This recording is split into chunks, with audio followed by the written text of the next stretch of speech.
Salut, c'est dans la poche. Aujourd'hui, on va faire du bien à notre corps.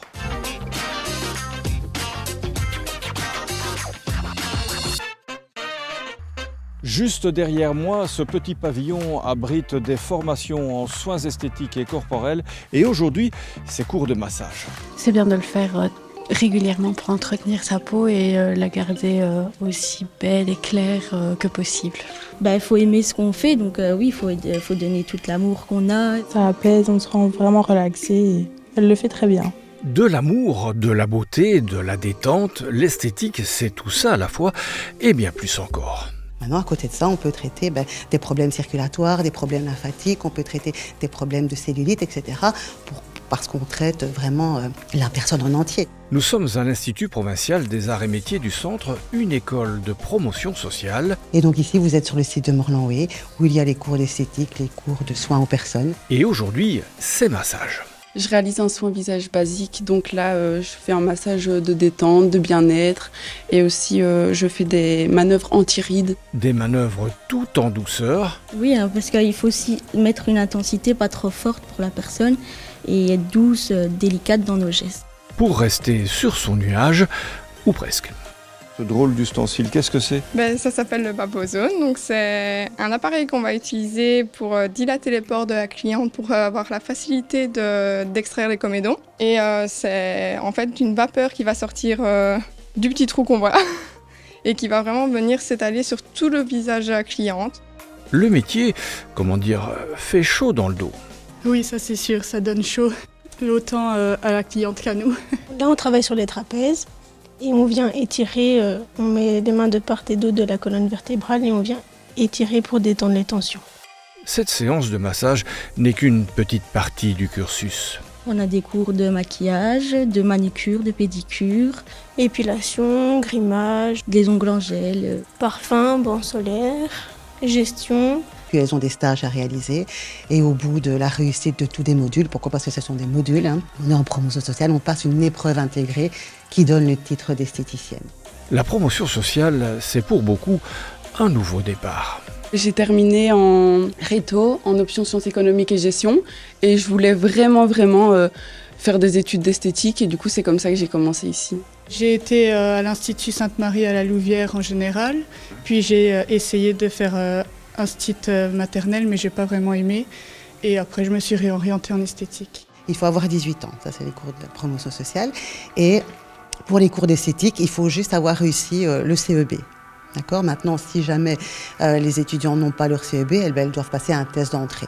Voilà, la séance touche à sa fin. Alors là, je suis en train de retirer le masque qui a posé pendant plus ou moins 10 à 15 minutes. Enfin, pas pour tout le monde. On dirait qu'elle est endormie. Oui. Après le visage, le dos, pourquoi pas les pieds, on va suivre un petit cours de réflexologie plantaire. Petit pousset, Jean Laridais, à où ce qu'il est, je l'ai retrouvé, le v'là. Vous ne verrez plus vos pieds de la même façon après ce petit cours de réflexologie.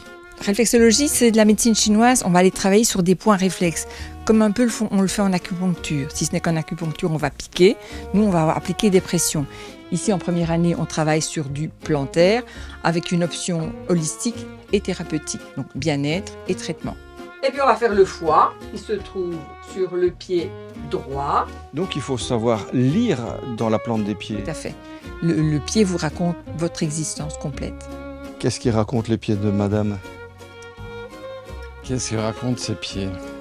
Ils sont plus ou moins corrects, on peut le dire. Pourtant, elle ne va pas très bien, mais ses pieds ont l'air corrects.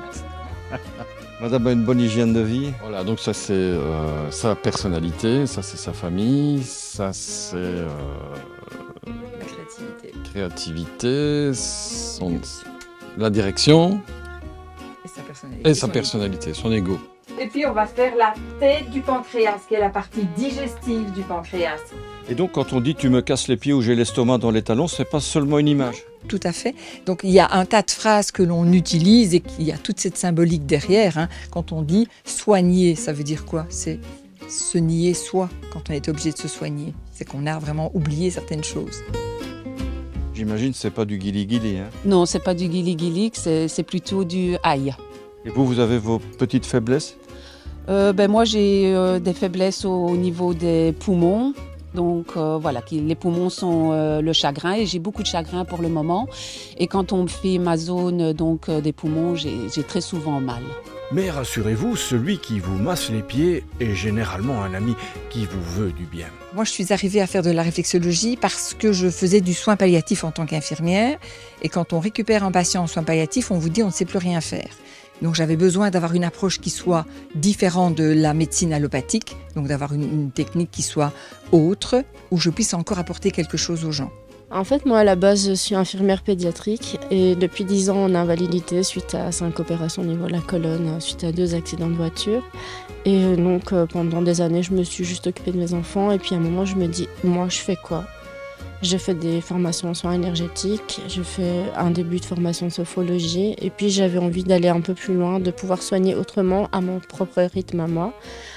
Et donc, je pensais que la réflexologie était vraiment une bonne alternative aux soins que je pouvais donner. Grâce à la réflexologie, Christine peut continuer à jouer avec les doigts de pied. Ma petite fille, elle a 10 ans et ça arrive encore qu'elle me le demande de jouer avec ses petits orteils. Quant à Frédéric, quand j'aurai trié mes feuilles, ce sera beaucoup plus facile. On change de classe, on change d'odeur, on quitte les pieds et on passe à l'aromathérapie. Ça sent quand même meilleur. Et on commence notre cours par un petit test à l'aveugle. Voilà, donc en 1, vous allez venir sentir l'huile essentielle, soit à la bouteille, soit vous pouvez mettre une goutte sur vous. L'étude olfactive, en fait, c'est vraiment de pouvoir faire une petite gymnastique cérébrale avec l'odeur, en mettant des mots sur l'odeur pour pouvoir, en fin d'année, les reconnaître. Odeur boisée. Fraîche. Fraîche. Vous avez le nez fin? Oui. Après, je ne sais pas si je sais encore les reconnaître, mais voilà. Et la plante qu'il fallait reconnaître, Noéva, c'était la camomille noble. On dit que la camomille noble, elle va être utile aux hypersensibles. Alors, découverte des huiles essentielles, on apprend plein de choses. On apprend déjà que les huiles essentielles, c'est pas qu'un contenu liquide, que ça va agir au niveau psycho-émotionnel, mais également physiologique. Qu'est-ce qu'on fait maintenant? Main en cathédrale. Et alors, on vient diffuser l'huile essentielle. C'est à mettre entre toutes les mains? Non, c'est pas à mettre entre toutes les mains parce que y a des propriétés à savoir, des contre-indications et comme je vous l'ai dit, des toxicités éventuelles. Maintenant, c'est très rare parce que c'est vraiment s'il y a un dosage excessif et une période de prise par voie orale très longue. Maintenant, il y a des huiles essentielles qui sont photosensibilisantes, donc au contact des UV, qui peuvent provoquer des cloques, une brûlure. Donc, il faut savoir qu'on doit les utiliser le soir et pas le matin. D'où l'intérêt de suivre cette formation. Moi, déjà, je ne prends pas de médicaments. C'est un choix personnel parce que j'aime pas les composants, tout ça. Et en m'inscrivant en sophrologie, j'ai vu qu'il y avait aussi aromathérapie ici. Et je me suis dit, pourquoi pas m'intéresser. Et depuis maintenant, je me soigne avec ça. Je fais une formation de pédicure spécialisée et de massage.